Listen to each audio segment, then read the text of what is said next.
नहीं नहीं, आप सब मेरा वाला सब आप उसको बोलिए बोलिए बोलिए। हाँ हाँ, बहुत धन्यवाद आपका। मेरे वाले में आवाज सर एकदम टनाटन जाती है, ये तो आपको पता है। वो तो ये लोग फैसला करेंगे आवाज किसकी टनाटन है। जी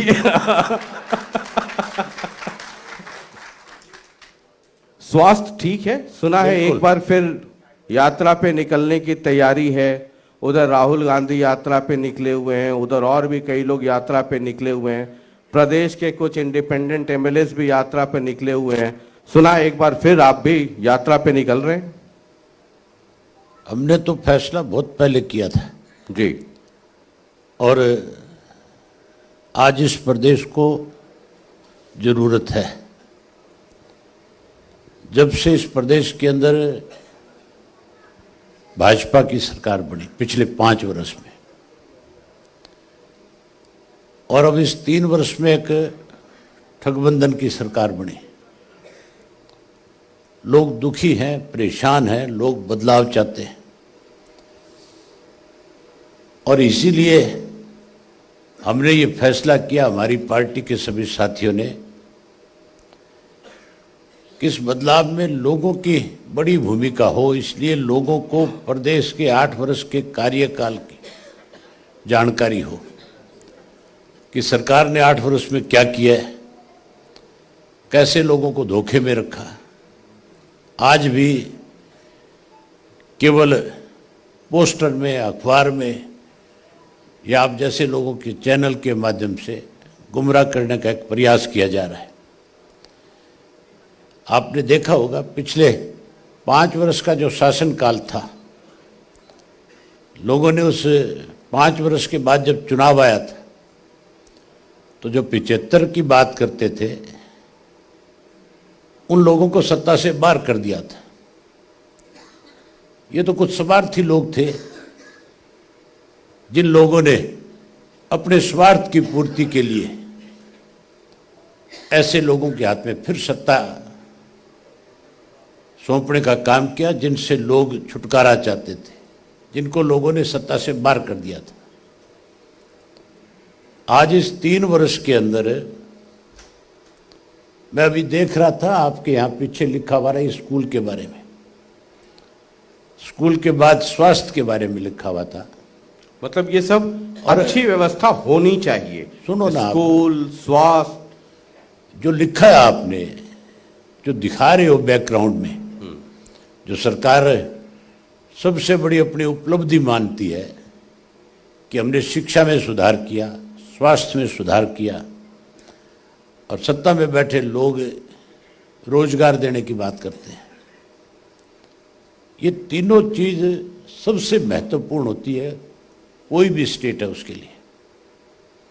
रोजगार भी चाहिए, पढ़े लिखे नौजवान को अगर रोजगार मिलेगा तो वो सरकार को आगे बढ़ाने में बड़ी भूमिका निभाएगा। अगर शिक्षा अच्छी होगी तो अच्छी शिक्षा प्राप्त करके ये फिर आप बंद कर देते हो। नहीं, वो वाला उठा लीजिए फिर सर, वो उठा लीजिए। मुझे लगता है कई लाने पड़ेंगे आपको। कई है सर, आवाज आ रही थी आपकी। हाँ, अगर अच्छी शिक्षा होगी तो उससे जहां वो अपने प्रदेश की प्रगति में एक महत्वपूर्ण भूमिका निभाएगा, वहीं देश को आगे बढ़ाने में भी उसकी एक अच्छी भूमिका हो जाएगी। स्वास्थ्य अगर किसी प्रदेश में ठीक होगा तो फिर मान के चलो उससे भी प्रदेश का नाम बढ़ता है। लेकिन हमारे यहाँ तो उल्टा हो रखा है। इतने लोग बैठे हैं, आप किसी से भी पूछ सकते हैं, शिक्षा के नाम पे स्कूल बंद हो रहे हैं। आज मुख्यमंत्री ने जब शिक्षा पे आप जैसे किसी साथी ने सवाल किया तो हैरानी की बात है, मुख्यमंत्री का जवाब था कि अध्यापक कम और टीचर ज्यादा है। ये जवाब था मुख्यमंत्री। प्रदेश के मुखिया को यही पता नहीं है अध्यापक और टीचर में क्या अंतर है, तो शिक्षा के स्तर का तो अंदाजा लगा लेना चाहिए। हमारे प्रदेश के अंदर गवर्नमेंट स्कूल की संख्या जो है वो 11,000 है और प्राइवेट स्कूल की संख्या 15,000 है। तो सरकारी शिक्षा का तो इस बात से भी एहसास होता होगा कि जहां प्रदेश की सरकार अच्छी शिक्षा देने की बात करती है, उसके पास बच्चों को पढ़ाने के लिए पूरे स्कूल भी नहीं है। प्राइवेट स्कूलों की संख्या आज अगर 15,000 ना होती तो हरियाणा के बच्चों को शिक्षा ग्रहण करने के लिए पंजाब में, हिमाचल में, उत्तर प्रदेश में जाना पड़ता। हेल्थ का जहां तक सवाल है, मुख्यमंत्री घोषणा करते हैं और कहते हैं पिछले 8 वर्ष से लगातार कि हम हर डिस्ट्रिक्ट के अंदर एक मेडिकल कॉलेज खोलेंगे। शिक्षा के स्तर को बढ़ावा देने के लिए, खास करके हमारी बच्चियों को अच्छी शिक्षा मिले, उसके लिए कॉलेज खोलने की बात भी करी थी। कॉलेज तो स्कूलों में खोल दिए या कोई और सरकारी बिल्डिंग पड़ी थी उसमें महाविद्यालय के नाम से बोर्ड लगा दिए गए। लेकिन हालत आज ऐसी है कि स्कूल के जो टीचर्स हैं, जिसकी वजह से प्रदेश के बच्चों को अच्छी शिक्षा मिल सके, 47,000 से ज़्यादा पद आज भी टीचर्स के कम हैं। मुख्यमंत्री आएगा 5 बजे, आप उनसे पूछ लेना कि आपके यहाँ टीचर्स की कितनी कमी है। और ये बात तो मैंने मुख्यमंत्री जी से विधानसभा में एक अपना सवाल लगा करके पूछी, जिसका जवाब सरकार की तरफ से आया था कि 47,000 के करीब शिक्षकों की कमी है। ये पिछले साल में था। उसके बाद कोई शिक्षा को लेकर के टीचर्स की भर्ती नहीं हुई। इस 1 वर्ष में जो रिटायर्ड हुए उनकी संख्या और इसमें शामिल होगी। जहां तक हेल्थ का सवाल है, आपकी शिक्षा का भी सवाल है, जो कॉलेज खोल दिए उनके अंदर जो लेक्चरार्स होने चाहिए, प्रोफेसर की भर्ती होनी चाहिए, प्रिंसिपल की भर्ती होनी चाहिए, वो भी नहीं है। एक प्रिंसिपल को 3 कॉलेजों को चार्ज दे रखे हैं। एक लेक्चरर को पढ़ाने के लिए दूसरे कॉलेजों में भेजा जाता है। तो दिवालिया पिट गया शिक्षा का। हेल्थ का जहां तक सवाल है, अब कहते तो ये है कि हम हर एक डिस्ट्रिक्ट के अंदर मेडिकल कॉलेज बनाएंगे। ये पंचकुला हमारा राजधानी के साथ सटा हुआ डिस्ट्रिक्ट है और इस डिस्ट्रिक्ट के अंदर मेरी ख्याल है, अगर आप जाकर के जो हॉस्पिटल बना हुआ उसकी हालत देखोगे आज, तो आप सब ये कहोगे कि हेल्थ के नाम के ऊपर सरकार केवल एड पे पैसा खर्च करके कहीं अपने गलत फैसलों को छुपाने का प्रयास कर रही है। यहां पे कोई मेडिकल कॉलेज नहीं है। तो जो 1 मिनट, आप 8 वर्ष में जो ये कहते थे कि हमारी प्राथमिकता है आपकी हेल्थ जो है, आज तक ऐसे बहुत सारे जिले हैं, सरसा जिला है, आपका फतेहाबाद जिला है, पंचकुला जिला है, आपका और भी मेरे ख्याल कैथल डिस्ट्रिक्ट है, इवन हिसार जो है उसमें भी कोई मेडिकल कॉलेज नहीं है। करनाल के अंदर भी जो मेडिकल कॉलेज हमारे वक्त में घोषित किया गया था कल्पना चावला के नाम से, आज उसमें भी बहुत सारी कमियां और खामियां इनकी सरकार की गलत पॉलिसी की वजह से है। प्राइवेट मेडिकल कॉलेज तो खुल गए, लेकिन सरकार की तरफ से जो घोषणा थी उसका दिवाला पिट गया। 25,000 आज की डेट के अंदर ये सरकार ने स्वयं विधानसभा में माना, जो हेल्थ मिनिस्टर, जो होम मिनिस्टर अमित शाह, उन्होंने माना कि 25,000 डॉक्टर्स की आज भी हरियाणा में कमी है। केवल डॉक्टर नहीं, डॉक्टर के साथ साथ टेक्निकल स्टाफ जो है, जो हॉस्पिटल को चलाने में बड़ी भूमिका निभाता है, वो स्टाफ भी किसी हॉस्पिटल में पूरा नहीं। इवन रेडियोलॉजी के बीमारी की जानकारी अगर कहीं से मिलती है तो एक्सरे से मिलेगी, एक्सरे के साथ सीटी स्कैन से मिलेगी, सीटी के साथ आपकी एंजियोग्राफी से पता लगेगा हार्ट की तकलीफ किसी का। तो हमारे यहाँ ना एंजियोग्राफी की कहीं की मशीन लगी हुई है, ना सीटी स्कैन कहीं लगे हुए, लगा दिए, मशीनें खरीद दी, उनमें कमीशन खा गए, लेकिन वह टेक्निकल आदमी नहीं है जो उसको सुचारू रूप से चला सके। सरकार ये कहती इसकी है, वजह से, इसकी गलत पॉलिसी की वजह से आप किसी भी शहर में जाओ, आपको सैकड़ों की संख्या में प्राइवेट हॉस्पिटल्स मिलेंगे जहां महंगी दवाइयां मिलती है, सही ढंग से इलाज नहीं होता, गरीब आदमी जाकर के अपना इलाज करा नहीं सकता। हेल्थ के अंदर भी हमारा प्रदेश जो है आज सबसे बुरी हालत में है। उदाहरण बता देता हूं आपको, जब कोरोना का काल था, हमारा हेल्थ मिनिस्टर जो है स्वयं कोरोना से पीड़ित था। उसने खुद ने अनाउंस किया था कि मेरे यहाँ पे कोरोना का जो है सबसे अच्छा, अगर किसी राज्य के अंदर कोरोना को लेकर के कोई डॉक्टर्स की टीम काम कर रही है तो वो हरियाणा है। हरियाणा के डॉक्टर जब इलाज कर रहे थे और कोरोना जब बेकाबू हुई तो शिफ्ट किया गया पीजीआई, और पीजीआई से आखिर प्राइवेट हॉस्पिटल में ले जाया गया मेदांता।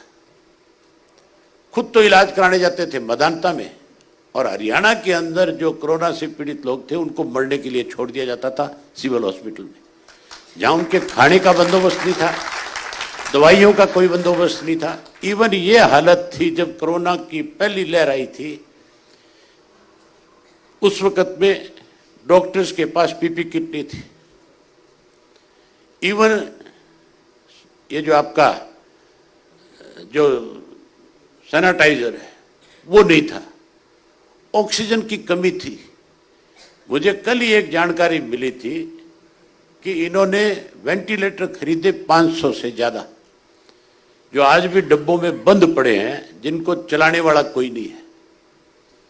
पैसा खर्च कर दिया, कमीशन खा गए, लेकिन टेक्निकल आदमी नहीं है इनके पास। ठीक है, ये जो अगली और सुनो, आप सब सुनने के लिए सुन बैठे तो हैं। लो।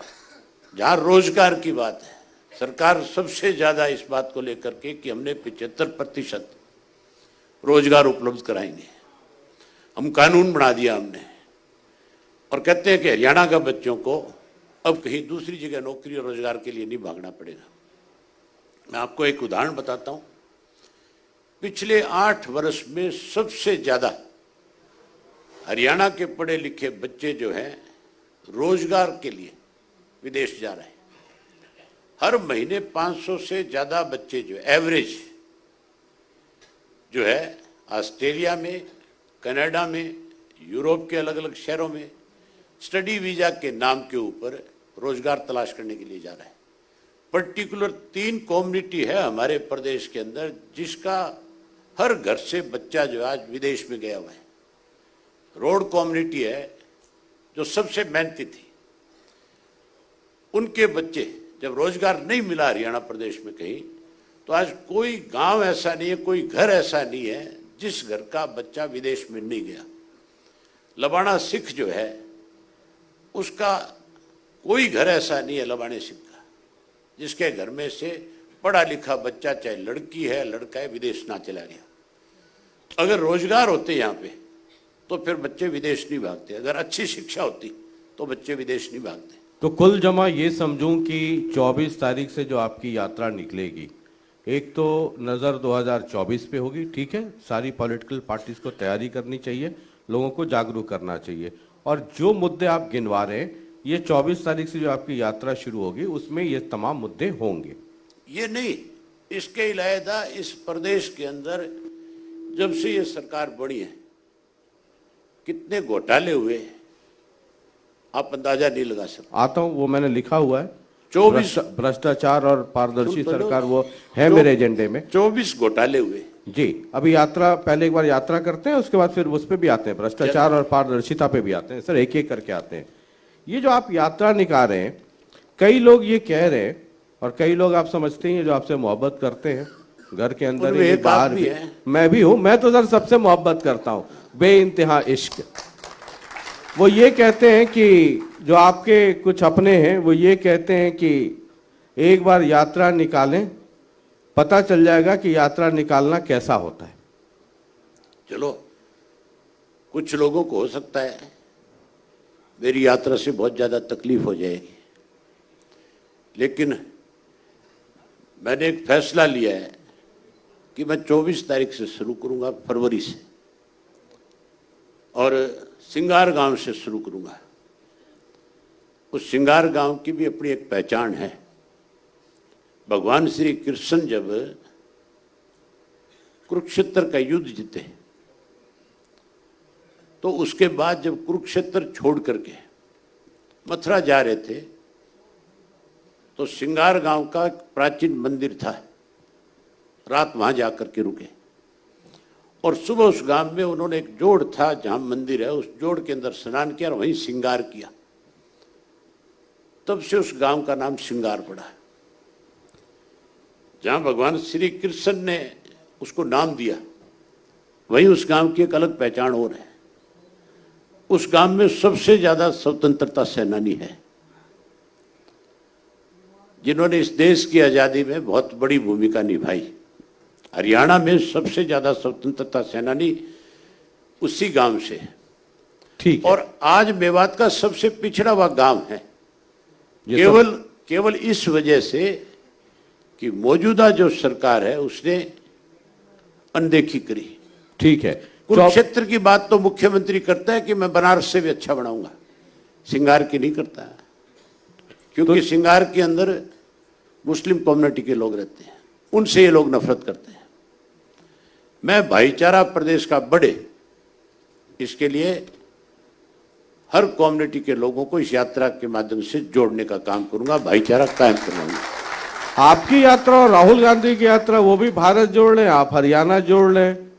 कई लोग कहते हैं कि ये जोड़ने में 2024 तक कुछ और न जुड़ जाए। मैंने हरियाणा जोड़ने की बात नहीं कही, मतलब सबको जोड़ने की है ना। मैंने ये कहा है कि मेरी यात्रा का नाम परिवर्तन यात्रा है। अच्छा। मैं तो आपसे भी एक बात कहना चाहूंगा, आप भी चाहते हैं परिवर्तन हो, ये जितने बैठे हैं सब चाहते हैं परिवर्तन हो। इनमें कोई एक आधा ऐसा होगा जो किसी स्वार्थ की वजह से मजबूर होकर के, वो भी मजबूर होकर के ये कहे कि नहीं हम नहीं चाहते परिवर्तन, इसी सरकार को चाहते हैं। लेकिन उनकी कोई मजबूरी हो सकती है, दिल से उनके मन में भी ये बात है कि इनकी रांद कटे। ठीक है। ये 24 से आपकी यात्रा शुरू होगी। हाँ। 20 तारीख को बजट आएगा। ये बजट बहुत महत्वपूर्ण होगा क्योंकि हम हैं तो फरवरी 2023 में, लेकिन सबको दिख रहा है 2024।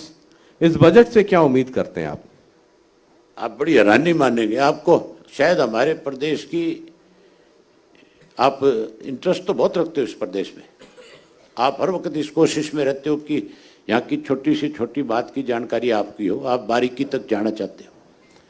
लेकिन इस बार ये भी पता करो आप कि ये बजट का जो सत्र है, अब तक जितने बजट सत्र इस प्रदेश में हुए उनमें सबसे छोटा सत्र है ये। केवल 8 सीटिंग है, जिनमें पहली सीटिंग जो है वो गवर्नर की एड्रेस की है। उस दिन स्वाई गवर्नर के एड्रेस के और कोई काम नहीं होता। एक दिन खराब हो गया, चला गया सारा। और गवर्नर भी, जो गवर्नर को एड्रेस करने के लिए लिख करके दिया जाता है, मैं चैलेंज के साथ कह के जा रहा हूं यहां कि गवर्नर भी वो जो किताब में लिख करके देंगे उसको पूरा नहीं पढ़ेगा, क्योंकि उसने उस किताब को जरूर मंगा करके अब तक पता कर लिया होगा कि इसमें कितनी सच्चाई है और कितनी बकवास है। वो भी ये कहेगा कि मैंने पहला एक पैरा पढ़ दिया और आखिरी पैरा पढ़ करके कहेगा कि सारा पढ़ा हुआ मान लिया जाए, ये कह के पीछा छुटाएंगे। एक दिन वो गया, उसके बाद 2 दिन उस पर चर्चा होनी है, अगले दिन मुख्यमंत्री ने बजट पेश करना है। जिस दिन बजट पेश होगा उस दिन फिर कोई काम नहीं होगा। 2 दिन गए, सीटिंग 6 बची। इसमें एक सीटिंग के ऊपर गवर्नर एड्रेस पे चर्चा होगी, एक में रिप्लाई आ जाएगा। जितने विधायक हैं 90, उन 90 में से सत्ता पक्ष वालों को छोड़ दो, बाकी विधायकों को सबको बोलने का समय भी नहीं मिलेगा। तो फिर उस बजट का लाभ क्या होगा जब एक एमएलए अपनी चर्चा उस बजट पे नहीं कर सकता। नहीं, मैं इस संदर्भ में पूछ रहा हूँ, ठीक मैं है, जो इसीलिए आपका आपको कहना बताना है जायज है। इसीलिए आपको बताना चाह रहा हूं कि सरकार किस तरह से इस बजट सत्र में भी भागने का काम करेगी। मैं इस संदर्भ में भी पूछ रहा हूं, क्योंकि मुख्यमंत्री जी की लगातार जो सूचनाएं आती हैं, खबरें आती हैं कि बैठकों का दौर चल रहा है, विधायकों से भी राय मांगी जा रही है, एमपी से भी मांगी जा रही है, अलग अलग बिजनेस क्लास हैं उनसे उनसे उनकी राय मांगी जा रही है, और वो कह रहे हैं कि एक संपूर्ण बजट वो पेश करें। भाजपा की एक नीति है और उसी नीति पे काम करते हैं लोग। ये कहते हैं चिंतन करो, मंथन करो और भोजन करो। ये मंथन करते हैं, चिंतन करते हैं और आखिर में भोजन करके सारी बात को खत्म कर देते हैं। दो बात कहते हैं कि मैंने एमएलए से पूछा है।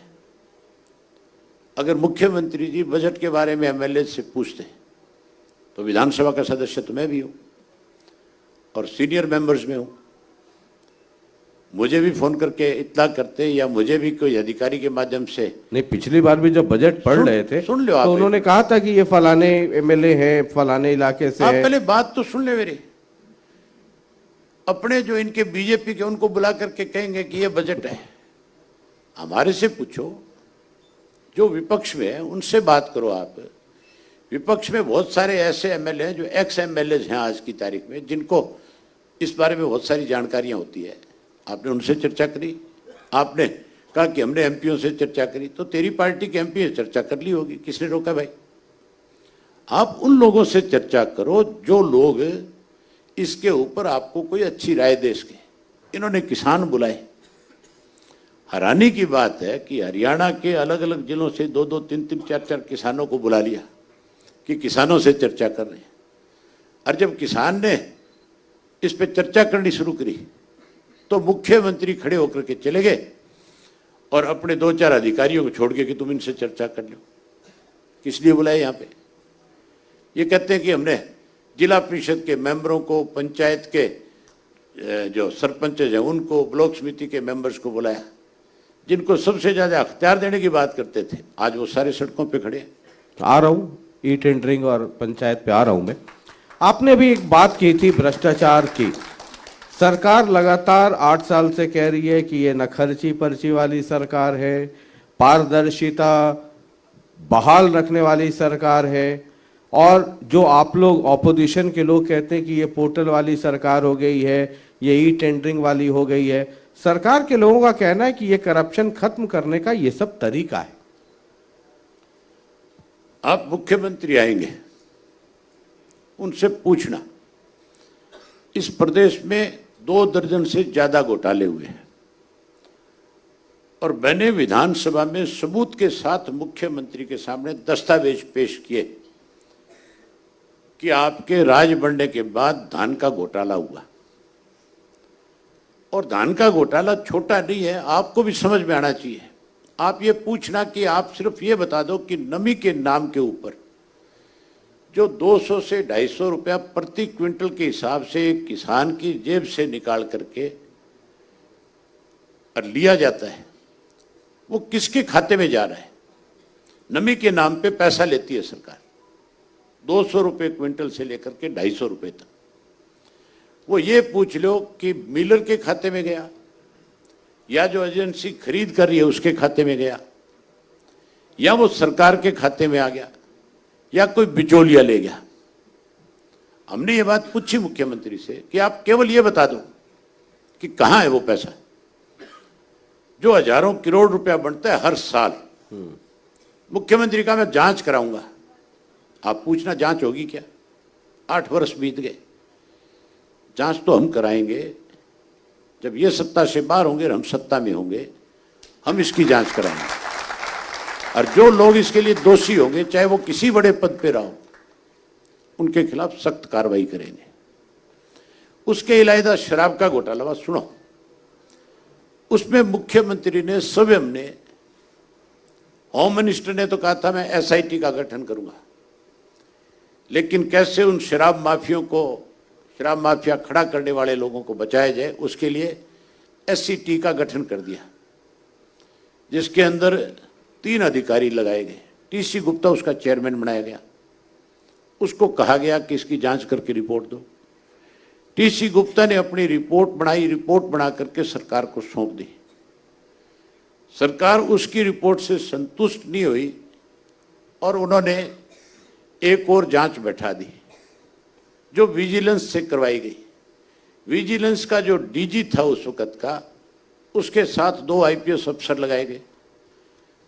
उन्होंने जांच करी और उन्होंने अपनी रिपोर्ट तैयार करके होम मिनिस्टर को दी। होम मिनिस्टर ने वो रिपोर्ट जो है मुख्यमंत्री को सौंप दी और कहा कि इस पे कार्रवाई करो। मुख्यमंत्री जब ये लगा कि तेरे अपने चैत्य लोग फंस गए इसमें, तो ये कह दिया कि मैं चीफ सेक्रेटरी की ड्यूटी लगाता हूं, वो इसके ऊपर एग्जामिन करेगा। आज 3 वर्ष बीत गए, आज तक रिपोर्ट सार्वजनिक नहीं हुई और ना ही कोई एग्जामिन रिपोर्ट आई। पूछो मुख्यमंत्री से। मैं इसीलिए आपसे कह रहा था कि आप मुख्यमंत्री को हमारे साथ बैठाओ, हम उनसे पूछेंगे, अगर वो हमें संतुष्ट करे, हमें नहीं जनता को संतुष्ट कर दे अपनी बात से, हम मान लेंगे। कई लोग जो अगली और सुनो आप। उसके बाद यहां रजिस्ट्री का घोटाला हुआ। उस रजिस्ट्री घोटाले के अंदर मुख्यमंत्री ने स्वयं जो रेवेन्यू का सेक्रेटरी था उसको जांच दी, जो आज चीफ सेक्रेटरी है मौके पे, उनको इसकी जांच सौंपी। उन्होंने भी अपनी रिपोर्ट बना करके किन किन लोगों में रजिस्ट्री के अंदर पैसा खाया, किस किस ने सरकार के आदेश की अवहेलना करी, उन सब के नाम आए। आज तक कोई कार्रवाई नहीं है के खिलाफ। इसके अलावा कोरोना काल के दौरान 450 करोड़ रुपए की दवाइयां खरीदी गई, जिन दवाइयों का आज तक अता पता भी नहीं है। जैसे मैंने आपको भी बताया था कि 500 वेंटिलेटर खरीद लिए, और वो वेंटिलेटर जो खरीदे गए 500, वो आज भी बंद लिफाफे में पड़े, बंद डब्बों में पड़े हैं। वो खराब हो जाएंगे, खत्म हो जाएंगे, उनको चलाने वाला कोई नहीं है। केवल कैसे कमीशन खाया जाए उसके लिए इन्होंने परचेजिंग करी उस दौरान। ऑपोजिशन ऐसे 24 घोटाले हैं जो हमने मुख्यमंत्री के सामने रखे हैं जी, और इस सेशन में फिर रखेंगे, फिर बताएंगे कि आप इनमें से किसकी जांच कराओगे। नहीं ठीक है, ये धर्म भी है यहां आपका। तक जो कहता है, यहां तक जो मुख्यमंत्री जी कहते हैं कि बिना और पर्ची और खर्ची की है, उनका अपना लगाया हुआ chairman Haryana public service commission के, उसके ऑफिस में करोड़ों रुपए नगद पकड़े गए। तो बिना पर्ची कर की उसकी पर्ची की खर्ची की सरकार कहां रहेगी। आज की डेट में आप मेरे से सुन लो, कोई एक कर्मचारी जो तबादला चाहता है अपना, सरकार कहती है कि हमने पॉलिसी बना दी कि तबादले नहीं होंगे। आज कोई जेई, कोई एसडीओ, कोई और छोटा मोटा अधिकारी अगर अपना तबादला कराना चाहता है, चीफ मिनिस्टर के ऑफिस में बैठा हुआ व्यक्ति 2 लाख से लेकर के 10 लाख रुपए तबादले के नाम पे लेता है। आपने करवाना है किसी का तो मुझे नाम दे देना और मैं उसको बता दूंगा कि जा करके किससे संपर्क करना है। मतलब सारे इंफॉर्मेशन रखते हैं। इंफॉर्मेशन है, मैं रखता नहीं, इंफॉर्मेशन मुझे सरकार में बैठे लोग देते हैं कि तो लुटेरे हैं, दोनों हाथ से लूट रहे इस प्रदेश को। ठीक है, ये सरकार एक नहीं सवाल है। ये उठता है अभय सिंह जी, इसको सरकार नहीं मानते प्रदेश में, एक ये सवाल- लुटेरों का गिरोह है। एक सवाल ये उठता है कि चौधरी अभय सिंह जी खुलकर बोलते हैं, सरकार में सदन के अंदर बाहर तो जमकर के बरसते हैं, लेकिन जब अपनी पार्टी के आपके नेताओं के ऊपर आरोप लगते हैं तो फिर आप उनको वैसे ही बचाने पहुंच जाते हैं जैसे दूसरे लोग अपने लोगों को बचाते हैं। आप मुझे नफे सिंह राठी की मैं बात कर रहा हूं, आपके प्रदेश अध्यक्ष। मैं ये बात, मुझे पहले से ही इस बात का एहसास था कि सरकार वालों ने कहीं आपसे ये जरूर लिख के दिया होगा। ये मेरा कर्तव्य नहीं है पूछना। नहीं, क्यों ये आप क्यों समझते हैं कि हर सवाल सरकार। आप सुन लो एक मिनट जी, पहले मेरी बात सुनो।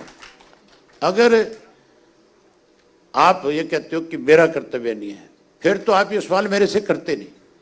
इसलिए नहीं करते कि जिस राठी के खिलाफ इन्होंने एसआईटी का गठन किया और नफे सिंह राठी के खिलाफ जिस बयान के तहत एक ऑडियो का जो बयान था उसके तहत जो एफआईआर लॉन्च करी।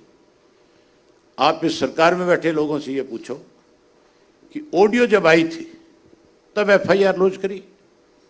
इनसे ये भी पूछो कि ऑडियो आई तो वो बीजेपी का, तुम्हारी पार्टी का सदस्य था, क्या तुम में से किसी ने एक ने ये पूछा कि जो आरोप तू लगा रहा है इसमें कितनी सच्चाई है? अगर सच्चाई है तो तू एफआईआर लॉन्च करा। राठी साहब के खिलाफ कोई एक सिंगल एफआईआर इस तरह की नहीं थी।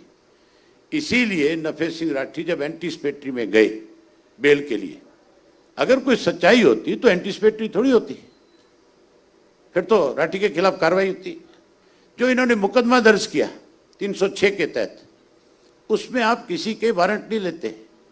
306 का मतलब है पुलिस नोटिस भेजे, पूछताछ करे, सारी बात की जानकारी ले और उसके बाद कोई अगर केस में दम हो तो उस केस को आगे बढ़ा दे। यहां तो सीधा पूछताछ करने के बजाय, नोटिस करने के बजाय हमने कानूनन लड़ाई लड़ी है, हमने बचाव नहीं किया। जो कानून के मुताबिक हो सकता है वो किया है। मैंने खुल के ये बात कही है कि अगर राठी कहीं दोषी है, जिस आदमी ने आरोप लगाया अगर वो आरोप सही है, तो उसके मरने की जितनी उनके परिवार के लोगों को इस बात से तकलीफ हुई है, वो हमारी पार्टी के एक एक्स एमएलए का, एक्स मंत्री का बेटा था, हमारा भी साथी रहा था, उसका छोटा भाई आज भी मेरे साथ है। मुझे भी उतनी तकलीफ थी, लेकिन कोई आरोप सच्चे होने चाहिए। जिन लोगों की वजह से उसने सुसाइड किया या जो बात कही, जिसने उसका ऑडियो बनाया, उस आदमी को क्यों नहीं पकड़ा इन्होंने? उससे क्यों नहीं पूछताछ करी कि उसने ऑडियो बनाया था? जब ये बोल रहा था, बयान दे रहा था, तू जब इसका ऑडियो बना रहा था तो तूने जाकर के पुलिस में क्यों नहीं बताया? उसका फर्ज नहीं बनता था जाके बताना? आप अगर सुसाइड कर रहे हो और मैं आपका ऑडियो बना रहा हूं और मुझे पता है कि रंजन साहब सुसाइड करेंगे, तो जाकर के मेरा फर्ज नहीं बनता पुलिस को रिपोर्ट करूं?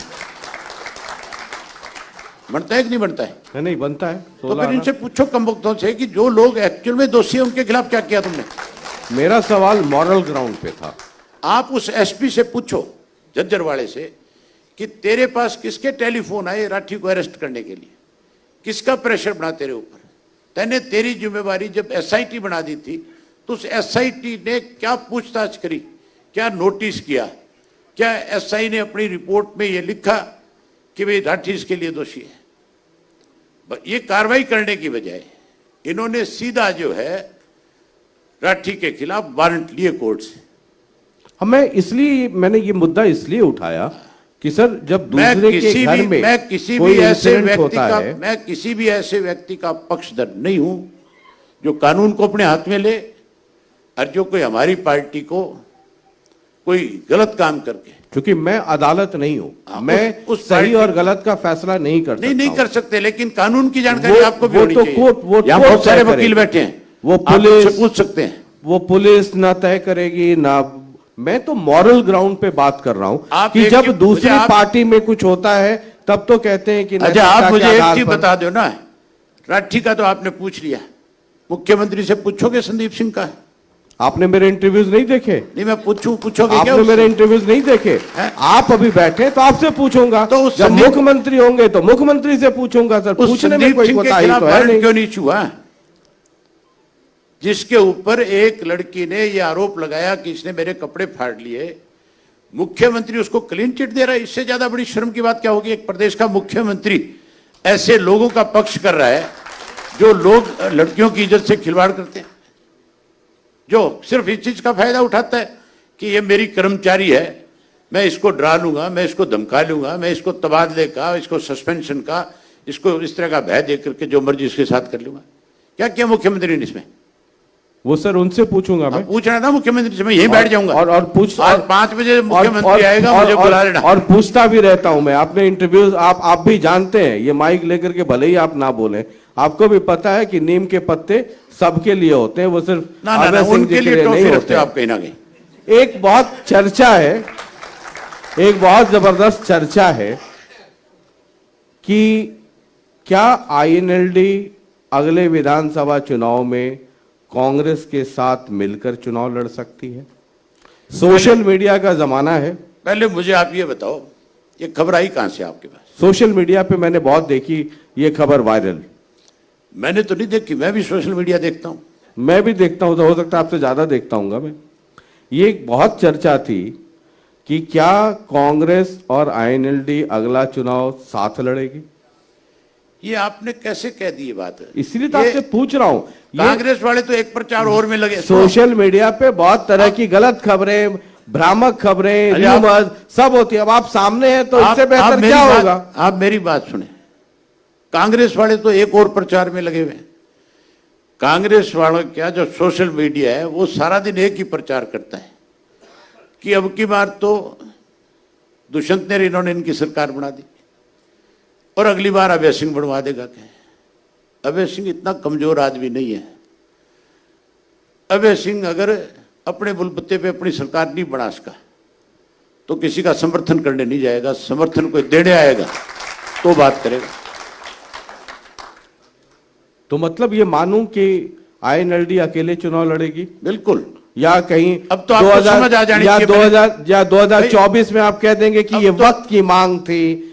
ये राजनीति में वक्त बदलता रहता है, हालात बदलते रहते हैं। ये बीजेपी को उखाड़ के फेंकना जरूरी था।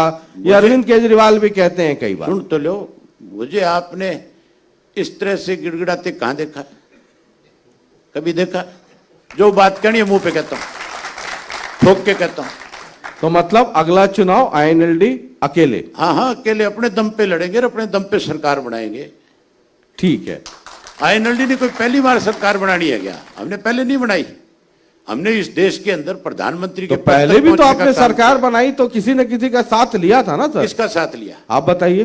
किसका लिया? कोई आके दे के गया? हमें तो बीजेपी वाले आया करते। दिया ना सर। सुन तो लो ना, आज भी कहता हूं कि आने वाले समय में अगर कोई आकर के मुझे समर्थन देगा तो जरूर ले लूंगा। चाहे वो बीजेपी, चाहे वो बीजेपी हो या हुड्डा साहब कांग्रेस हो या आम आदमी पार्टी हो, कोई भी समर्थन देगा तो आप ले लेंगे मुख्यमंत्री बनने के लिए ना? मैं मुख्यमंत्री बनूंगा तो मान के चलो अगले का समर्थन लूंगा, सरकार में शामिल नहीं करूंगा। तो मतलब लूटने के लिए नहीं। तो अगले दिन आपकी सरकार गिरा देगा वो? गिरा देगा, क्या फर्क पड़ता है? फिर लोग मैंडेट दे देंगे। तो आप अकेले लड़ रहे हैं? बिल्कुल ठीक है। एक सवाल और उठ रहा है, वो ये कि अभी एक पिक्चर फोटोग्राफ सोशल मीडिया का तो बड़ा स्ट्रांग जमाना हो गया है। एक फोटो बड़ा वायरल हो रहा है जिसमें दुष्यंत अपने दादाजी का आशीर्वाद ले रहे हैं। ठीक है, वो एक पारिवारिक कार्यक्रम है, उसमें गए थे, ये मुझे भी पता है। लेकिन उसमें कई तरह के वो आ रहे हैं, उसका इंटरप्रिटेशन आ रहा है। आप तो जानते हैं सोशल मीडिया में मोबाइल है हाथ में, हर आदमी एक्सपर्ट हो जाता है। तो कई लोग ये लिख रहे हैं कि क्या 2024 के पहले आईएनएलडी और जेजेपी दोनों साथ आ सकती है क्या? आपने जिस फोटो का जिक्र किया जिसमें न्योता देने गए, सुन तो लो, उसमें और बहुत सारी फोटोएं भी है। वहां हिमाचल प्रदेश का मुख्यमंत्री सुक्खू जी जो है वो भी चौटाला साहब से आशीर्वाद ले रहे थे, आपने उनका जिक्र नहीं किया। सुखबीर बादल अभी पहाड़ पे कहां चढ़ू सर, अभी हरियाणा में ही रहूं। सुखबीर बादल भी थे वहां पे, आपने उनका जिक्र नहीं किया। वहां पे आप पार्टी के 2-3 मिनिस्टर थे पंजाब के, उनका भी जिक्र नहीं किया। चौटाला साहब उस समारोह में गए थे और उसमें सैकड़ों पॉलिटिशियन गए हुए थे, क्योंकि जिस फैमिली में शादी थी वो राजनीति से जुड़ा हुआ परिवार था। आपकी पत्रकारिता में उनका एक बड़ा स्थान है। उनके बहुत सारे दोस्त मित्र थे जिनको उन्होंने इनवाइट किया, वो सब लोग वहां पे गए। और चौटाला साहब जब गए तो चौटाला साहब के भी राजनीतिक तौर पे बहुत लोगों के साथ बहुत से रिलेशन हैं।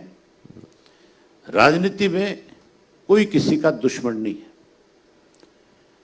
कोई स्थायी दुश्मनी नहीं है किसी के साथ। जो कहीं राजनीति में एक दूसरे से संबंध रखने वाले लोग हैं, कहीं मिलेंगे तो जरूर शेक हैंड करेंगे, जरूर बातचीत करेंगे, होना भी चाहिए। तो वो सब लोग जो गए थे आपने उनका जिक्र नहीं किया, एक ऐसे व्यक्ति का जिक्र कर दिया जिसका लोग आज नाम लेना पसंद नहीं करते। मैं यही पूछना चाह रहा हूं, समझना चाह रहा हूं। तो मैं ये कह रहा हूं, हम हैं 2023 के फरवरी में। आप मेरी बात सुनो, अगर आशीर्वाद लेने गए थे वो लोग तो उनको फोटोएं छपवाने की जरूरत नहीं थी। वो फोटो छपवा करके ये दिखाना चाहते हैं भी हमें भी हमारा दादा आशीर्वाद देता है। दादा उनका जो दादा था वो तो कभी का छोड़ गया उनको। मतलब कोई गुंजाइश नहीं है चौटाला साहब ने, अरे चौटाला साहब ने साफ शब्दों में एक बात कही है कि मैं दो तरह के लोगों से बात करना पसंद नहीं करता। एक तो जो देश के साथ गद्दारी करे, उन लोगों के साथ मैं कभी बात करना पसंद नहीं करता।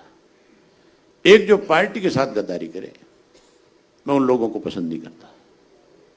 मैं इसलिए बहुत सीरियसली पूछ रहा हूं, कोई मजाक का विषय नहीं, क्योंकि आईएनएलडी एक ताकत थी, ठीक है, जो ताकत है जो परिस्थितियां अगर ताकत बनी। आज अगर आईएनएलडी ताकत नहीं होती तो आप मुझे नहीं बुलाते यहाँ पे। हाँ, ये सही बात है। आज फिर कोई और बैठा ये होता कड़वी सच्चाई है कि है ताकत, वजूद है आपका, आपकी अपना एक महत्व है आपका, आपकी पार्टी का। लेकिन ये भी तो सत्य है ना अभय जी कि जिस तरीके से पार्टी टूटी और दो हिस्से में बट गई, कार्यकर्ता भी रहे, चलिए ठीक है, पुरानी बात है। आपने लिख तो रखा है यहाँ पे बदलाव के 8 वर्ष, इसीलिए आप सवाल इस तरह के कर रहे हो जैसे हमारी पार्टी को आपको बहुत चिंता है। आपने चुनाव लड़ना हमारी पार्टी से? मैं तो कांग्रेस से भी पूछ रहा था, कांग्रेस से भी मुझे तो सर कोई 5 आदमी वोट नहीं देगा, मेरे जैसे आदमी को कोई 5 नहीं देगा। आप मेरी पार्टी से चुनाव लड़ो, हमारी पार्टी से चुनाव लड़ो। आपके बिहार के बहुत लोग फरीदाबाद में रहते हैं, रंजन साहब को जानते भी हैं, आप ईमानदार आदमी हैं, आजकल आप जैसे लोगों को पसंद करते हैं, आप 100% विधानसभा में आओगे। ठीक है, तो मैं एक ये मानूं 2024 के लिहाज से कि किसी भी पार्टी के साथ आईएनएलडी का गठबंधन नहीं होगा, point number 1। Point number 2, JJP और आईएनएलडी के विलय की बात करना बेकार है, समय की बर्बादी है, ऐसी कोई संभावना नहीं है। आप जैसे साथियों का टाइम पास है। हाँ, टाइम पास है। बेकार, मैं तो बेकार अपना टाइम पास करके उसको सॉफ्ट कर दिया। मैं तो कह रहा हूं कि बेकार की बात है ये बात करना। कई लोग ये कहते हैं कि अभय जी बोलते तो बहुत तगड़ा हैं भी बहुत आक्रामक, अकेले ही शेर की तरह दहाड़ते रहते हैं, लेकिन जब बीजेपी को दबाने का टाइम आ जाए वहां पे अभय जी कोई ना कोई रास्ता निकाल लेते हैं और बीजेपी को परोक्ष रूप से उनकी साख भी बची रह जाती है और बीजेपी का भी काम हो जाता है। कहां पे देखा आपने, ये तो बताओ है? ऐसा मतलब कब हुआ? उदाहरण देकर के बताना शुरू करूं? बताओ तो जरूरी है। हालांकि वो राज्यसभा का जब मैं जिक्र करूंगा तो आप कह देंगे कि वो एक व्यक्तिगत रिलेशन था, इसके पहले भी आपने कहा। आप पहले एक राज्यसभा का और जिक्र करें जी, सुभाष चंद्रा का। सुभाष चंद्रा को मेंबर पार्लियामेंट किसने बनाया था? आप बताओ ना। आप बताइए ना कि नहीं, आप बताओ किसने बनाया, आपको पता है? हाँ, पता तो है। हाँ, तो लेकिन मुझसे ज्यादा पता ना, आप मुझसे ज्यादा पता होगा। आपको पेन भी पता है, आपको स्याही भी पता है। नहीं, आपको फिर इस बात में शर्म नहीं करनी चाहिए ना बताने में। जी, सुभाष चंद्रा को बनाने में सबसे बड़ी भूमिका भूपेंद्र हुड्डा की थी। भूपेंद्र सिंह हुड्डा से पूछो कि तू 2 दफा चीफ मिनिस्टर रहा, राज्यसभा का वोट कास्ट करने गया था तो बैलेट पेपर खाली क्यों छोड़ करके आया? पेन की शाही किसने बदली? भाजपा और कांग्रेस एक हुई कि नहीं हुई? हुई थी कि नहीं हुई थी? रही मेरे वोट का जो सवाल था, मेरे पास भूपेंद्र सिंह हुड्डा वोट मांगने नहीं आया। हरियाणा में राज्यसभा का चुनाव था, ये विपक्ष का नेता था, इसकी जिम्मेवारी बनती थी कि मेरे से वोट मांगता। जब भूपेंद्र सिंह हुड्डा का बेटा चुनाव लड़ रहा था राज्यसभा का, भूपेंद्र सिंह हुड्डा जी ने मुझे टेलीफोन करके और मेरे से वोट मांगा था। अपने बेटे के लिए वोट तो मांग लिया, बेटे के वक्त। हाँ, अपने बेटे के लिए तो वोट मांग लिया था, लेकिन अब जब चुनाव हुआ तो वोट नहीं मांगा। और ना मेरे से मुख्यमंत्री ने वोट मांगा, ना मैंने मुख्यमंत्री को वोट दिया। मुख्यमंत्री जी आएंगे, आप पूछ लेना। मुख्यमंत्री ने तो चौधरी रणजीत सिंह के सामने ये बात कही थी कि अभय सिंह ने तो भूपेंद्र सिंह हुड्डा से बात कर ली, वो तो कांग्रेस को वोट देगा। ये रणजीत सिंह को भी मेरे रूबरू करा लो, मुख्यमंत्री को भी करा लो, दोनों की बात थी। चौधरी रणजीत सिंह ने मेरे से ये बात करी कि क्या कोई ऐसी बात हुई है? मैंने कहा मेरी किससे क्या बात हो, मैं आपको कोई जवाब दूं, आपका मेरे पे कोई दबाव है, आपकी वजह से मैं विधायक हूं, ये फैसला मैंने करना है। और मैंने ये फैसला इसलिए लिया विनोद शर्मा के बेटे को वोट देने का कि जब चौटाला साहब तिहाड़ जेल में थे उस वक्त विनोद शर्मा का लड़का भी उसी जेल में था और उसने अजय सिंह से भी ज़्यादा ध्यान चौटाला साहब का रखा। मैं रोज़ मिलने जाता था, वो रोज़ मुझे मिलते थे। चौटाला साहब सभी में बात करते थे कि भाई ये इसने हमारा बहुत ख्याल रखा है।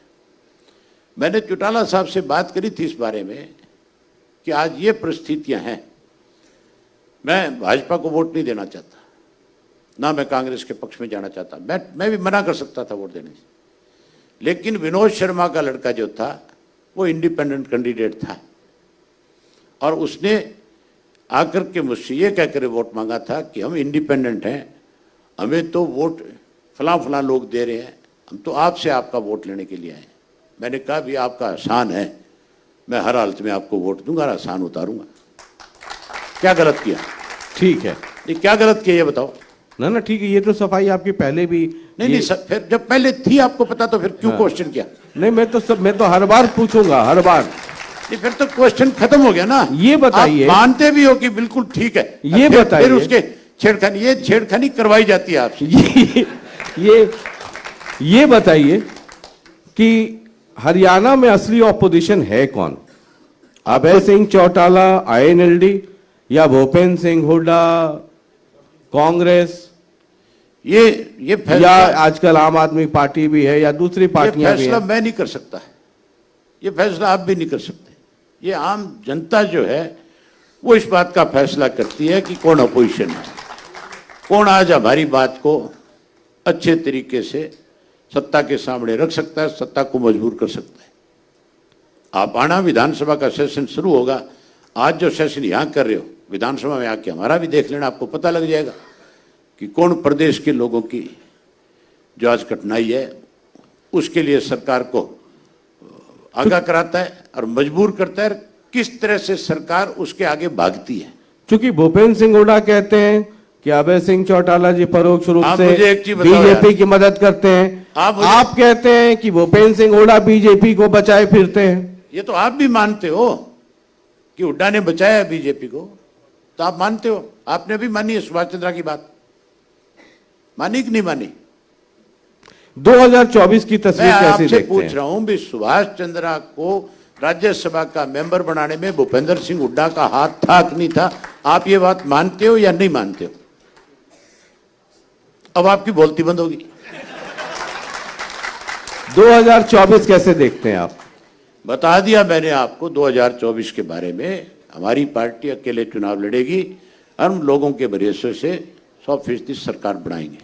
और अगर नंबर्स, चूंकि वो तो पब्लिक के हाथ में किसको वोट देती है क्या करती है, विधानसभा में अगर नंबर्स ऊपर नीचे हुए, क्योंकि नंबर्स का खेल है सरकार बनाने के लिए, तो INLD किसी को समर्थन देके सरकार नहीं बनवाएगी। समर्थन कोई देने आता है तो लेकर के मुख्यमंत्री बनकर के सरकार बनाएगी, और वो समर्थन देने वाला सरकार में भी नहीं होगा। बिल्कुल ये रखेंगे, हम सरकार में किसी को शामिल भी नहीं करेंगे और समर्थन भी ले लेंगे। इसलिए शामिल नहीं करेंगे कि फिर तो जैसे आज जो लोग सरकार में शामिल हैं वो दोनों हाथों से प्रदेश को लूट रहे हैं, सत्ता में बैठे लोग जो चला रहे हैं वो चुप है कि नहीं है? वो चुप है कि नहीं है? इसी बात में ना कि उनको उनका समर्थन है और वो उनके साथ बंटवारा किया उन्होंने। हम बंटवारा नहीं करेंगे, हम लोगों को सुविधाएं देंगे। तो मतलब न समर्थन देंगे। 2024 के हिसाब से 8 साल पूरे हो गए, 2 साल बस गया समझ लीजिए, तो समर्थन देंगे नहीं।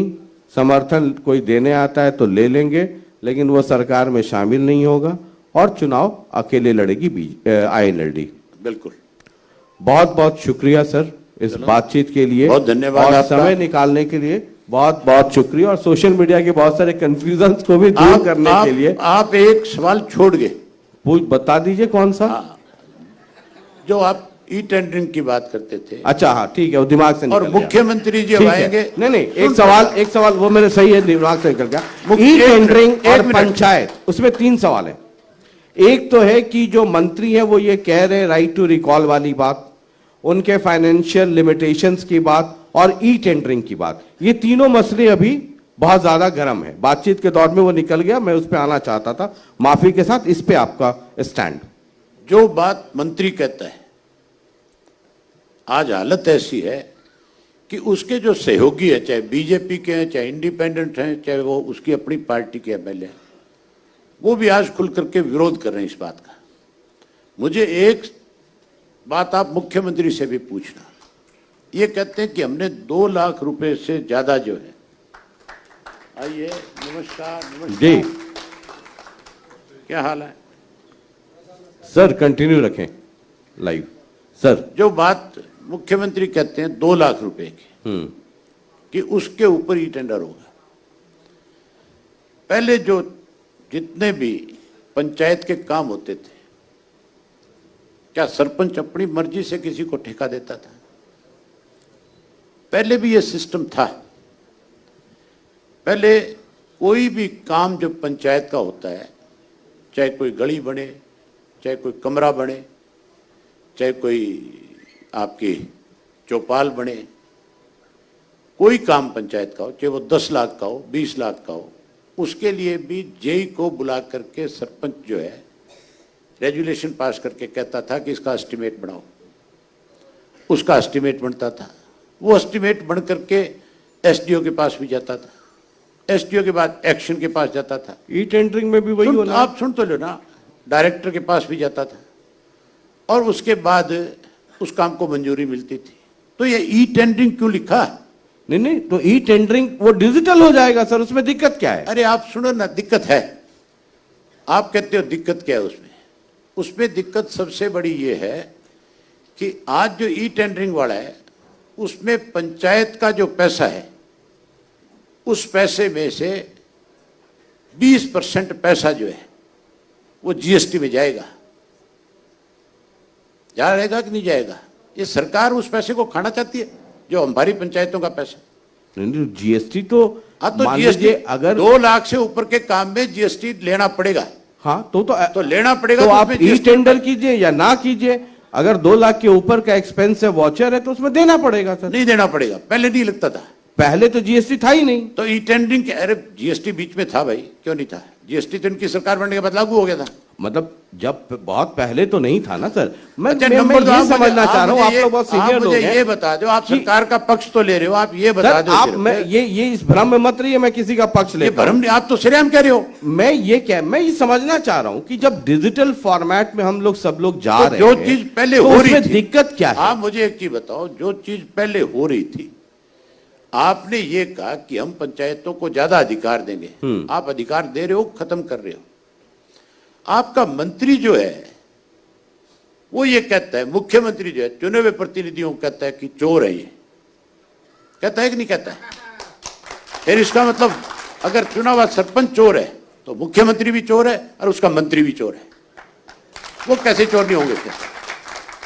उनको अगर कोई चोर कहता है, उनको बड़ी तकलीफ होती है कि हमें चोर कहता है। जो दोनों हाथों से इस प्रदेश को लूट करके खा गए, जिन पे 24 बड़े घोटालों के आरोप है, उन लोगों ने जिन्होंने चोरी करी और जो चोरी करवा रहे हैं आज, उन लोगों को तो जब आप कहते हो तो तकलीफ होती है। और जो चुनकर के आए हैं, जिन्होंने ये कहा कि 2 करोड़ लग गया, किसी का 4 करोड़ लग गया, मैं मुख्यमंत्री से विधानसभा में ये बात जरूर पूछूंगा कि तेरी सरकार है, अगर पंचायत के चुनाव के अंदर कोई 4 करोड़ रुपया खर्च करके सरपंच बन करके आता है, कोई शराब बांटता है, कोई पैसा बांटता है, तो अगर आप ये कानून बना सकते हो कि पढ़ा लिखा व्यक्ति ही पंचायत का फॉर्म भर सकता है, तो ये कानून भी तू इस विधानसभा में बना कि कोई भी व्यक्ति अगर शराब बांटेगा, कोई व्यक्ति अगर पैसा बांटेगा, कोई व्यक्ति किसी वोटर को, मतदाता को लुभाने के लिए कोई लालच देगा, तो उसका उसी वक्त जो है, जो फॉर्म भरा है वो कैंसिल हो जाएगा। ये कानून बनाने में क्या दिक्कत है? ये ऐसे भी मॉडल कोड ऑफ कंडक्ट किसी को आप ये कैसे कह सकते हो कि तू चोर है? ये अधिकार किसने दे दिया इनको? ठीक है, तो आपको लगता है कि ई टेंडरिंग से दिक्कतें बढ़ेंगी? आप सरपंचों को, पंचों को, जिला परिषद, ब्लॉक समिति के मेंबरों को या चुने हुए व्यक्तियों को चोर नहीं कह सकते। आपको ये अधिकार किसी ने नहीं दिया।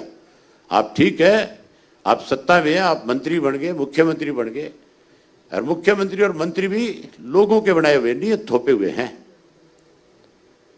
लोगों ने तो अब की बार बाहर कर दिया था, 40 सीटें दी थी। ये तो कुछ आप जैसे स्वार्थी थे, डूब मरे। मेरे जैसे या जिनको आपने पाल पोस कर बड़ा किया था? हाँ, ये भी शामिल था उनमें पहले। चलिए सर, अशोक अरोड़ा जी को पता है इस बात बहुत- का चित्र कि कौन कौन शामिल थे। बहुत बहुत बहुत बहुत शुक्रिया हमसे बातचीत करने के लिए और समय निकालने के लिए। बहुत बहुत शुक्रिया। एक चीज रहेगी, वो भी बहुत महत्वपूर्ण है। आज की तारीख के अंदर हरियाणा प्रदेश के लोग एक और फैसले से सरकार से बहुत दुखी हैं, जो इन्होंने पीपीपी बना रखी है, जो आपका परिवार पहचान पत्र। परिवार पहचान पत्र, उसकी आड़ में 5 लाख लोगों की, बुजुर्गों की पेंशन काट दी। उसके इलायदा 5 लाख लोगों के पीले कार्ड काट दिए। एक नई चीज विधानसभा में दूंगा, आज आप मुख्यमंत्री से पूछना भी। गांव का नाम है आपके खारिया, रोडी हल्के के, इसका चौधरी रणजीत सिंह जहां से एमएलए, रानिया से वहां का है। वहां उस गांव के अंदर ये जो सरकार की तरफ से परिवार पहचान पत्र बनाने वाले लोग जो बैठा रखे हैं, उन्होंने कंप्यूटर पे नाम चढ़ाते हैं वो लोग। एक व्यक्ति को रेलवे का कोई फार्म निकला हुआ था, 21 साल का लड़का था, वो उससे एनओसी लेने गया था फार्म भरने के लिए। आजकल हर चीज में एनओसी जरूरी कर दी। उसने उसको कहा कि तू जा मेडिकल करा के आ पहले, फिर तेरे को एनओसी दूंगा। और मेडिकल में उसने मेडिकल करवाना लिखने की बजाय डॉक्टर को लिख करके भेज दिया कि इसकी नसबंदी कर दी जाए। ये हंसने की बात नहीं है, नहीं ठीक है, ये बहुत मतलब सीरियस मामला है। ह्यूमन एरर है। वो लड़का गया, उसने जाकर के वो उसका लिखा हुआ लेटर दे दिया कि ले, और डॉक्टर ने उसकी नसबंदी कर दी।